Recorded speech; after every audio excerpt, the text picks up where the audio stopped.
Na próxima semana, o volume de água dos rios da região pode aumentar. É que o sistema Cantareira liberou o dobro da quantidade de água. A medida deve melhorar o cenário do rio Piracicaba, que esteve bem diferente dos últimos dias. O principal cartão postal da cidade está diferente. Estava o véu da noiva, que antes, faz um mês atrás, estava abundância de água, hoje você não vê, está seco, né? Bastante seco. A grande quantidade de pedras à amostra é reflexo dos 50 dias sem chuva na região. Isabelle ficou surpresa com a escassez. Ai, super sem graça, né? Nem parece o véu da noiva mais. O espanto é porque na cheia, o famoso rio é assim, dá gosto de ver. O Piracicaba é resultado da junção dos rios Atibaia e Jaguari. Nesse ponto em Americana, dá até para caminhar no meio dele. Cenas contrastantes. Como tudo é uma questão de olhar, o garoto tem outra definição. Não tá tão bonito, mas até que tá um pouquinho bonito, porque tem lugar que não tem muitas pedras. E não é que ele tem razão. Nos últimos 3 anos, a vazão do rio tem sido a mesma neste período. De acordo com os dados do Consórcio Intermunicipal das Bacias dos Rios Piracicaba, Capivari e Jundiaí, há um monitoramento constante do abastecimento das 75 cidades que dependem dessas águas. Segundo este especialista, o desabastecimento tem sido pontual em alguns municípios por causa das ampliações das redes municipais. Mas são questões pontuais, não é falta de água nas captações. São problemas internos e a própria modernização, que nós estamos aplicando a modernização, os recursos da cobrança pela água que chegaram desde 2006 têm ajudado nisso. Nós estamos captando mais recursos em outras fontes, né? Empaque, água limpa, reágua e outras. Então esses recursos estão sendo investidos. Mas todo esse cenário deve ser mudado com o fim da estiagem e o início do período das chuvas. Além disso, o sistema Cantareiras já liberou mais água. O volume passou de 4.000 para 7.500 litros por segundo. Isso quer dizer que a vazão deve dobrar nos próximos dias. A estabilidade é garantida no abastecimento por causa de ações efetivas de controle do uso da água nas últimas 2 décadas. Agora, os estudos e as obras estão voltadas para os próximos 20 anos. Entre as medidas estão a liberação de R$190 milhões do governo estadual para a construção de 3 novos reservatórios. Um deles será em Salto e deve abastecer a região de Viracopos, alvo do desenvolvimento industrial da RMC. Desde 2009 que nós tivemos ela garantida, porque os reservatórios do sistema Cantareira chegaram a 100%, verteram inclusive, então está garantido e calculado, sem nenhum tipo de problema. O feriadão de 7 de setembro vai ser de sol e tempo seco em toda a nossa região.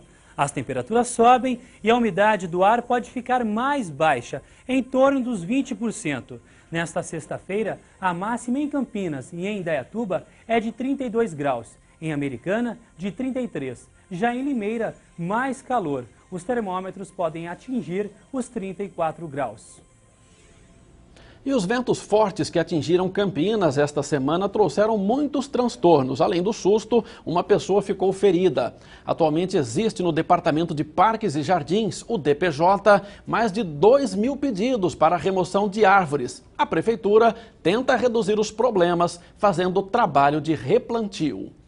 No Departamento de Parques e Jardins de Campinas existem atualmente cerca de 2.000 pedidos de remoção de árvores. Pelo menos 100 deles são da Tereza, que faz parte de um movimento de resgate de áreas verdes de um bairro da cidade. Os pedidos são para remoção ou reclamação de poda incorreta.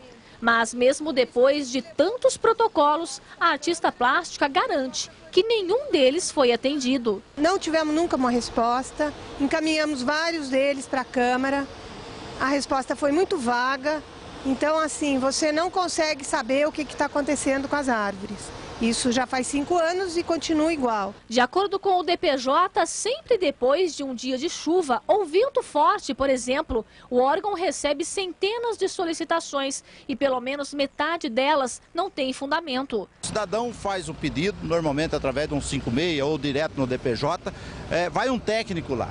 E esse técnico faz uma avaliação criteriosa para verificar a necessidade de retirada ou não. Obviamente, se ela estiver colocando em risco as pessoas, é feita a retirada. Só se faz a retirada se tecnicamente ficar comprovada a necessidade. No caso da queda desta árvore no bairro Cambuí, que aconteceu na última segunda-feira, o vento colaborou. Nesta foto, a imagem do momento do acidente. Os galhos ficaram espalhados no meio da rua, bloqueando a passagem dos veículos. Para Soraya, que trabalha em frente ao local, foi um susto. É uma árvore que parecia aparentemente sã. E o que acontece? A gente até pensa, o que aconteceria se fosse uma... Tem tanta árvore seca por aí, elas poderiam... Como é que está o estado dessas secas, né? Porque se essa árvore aparentemente sã caiu, o que diria das outras que estão... por aí podem cair a qualquer momento. Em casos como este, quando a parte de fora está em perfeita condição, mas por dentro o tronco da árvore está comprometido, os técnicos do DPJ dificilmente conseguem verificar o problema. Existe hoje tecnologia para você detectar essa árvore com um dano, correndo risco. O DPJ, nós estamos viabilizando isso para fazer a compra. A prefeitura nunca teve esse equipamento. É espécie de a grosso modo, um raio-x, né, para você chegar e detectar. E você verificar isso sem precisar, porque você não pode fazer o corte na árvore para verificar se ela tem uma broca ou não. Nesta praça, no distrito de Barão Geraldo, a prefeitura está realizando um trabalho de replantio. Ipês, jequitibás e simipirunas estão ocupando o lugar de eucaliptos que caíram por causa de problemas na estrutura. Os que restaram foram retirados para evitar novos acidentes. E a Prefeitura de Campinas assinou agora à noite o termo de ajustamento de conduta que pode liberar as obras de 3 empreendimentos da empresa PDG Goldfarb no Parque Jambeiro. Ao todo, 400 mutuários compraram unidades nos condomínios. O acordo deve ser levado agora para análise na Justiça. Os empreendimentos foram embargados no ano passado por falta de obras de contrapartida, como, por exemplo, melhorias no sistema viário. E daqui a pouco, as notícias do esporte e, ao vivo, o movimento nas estradas da região.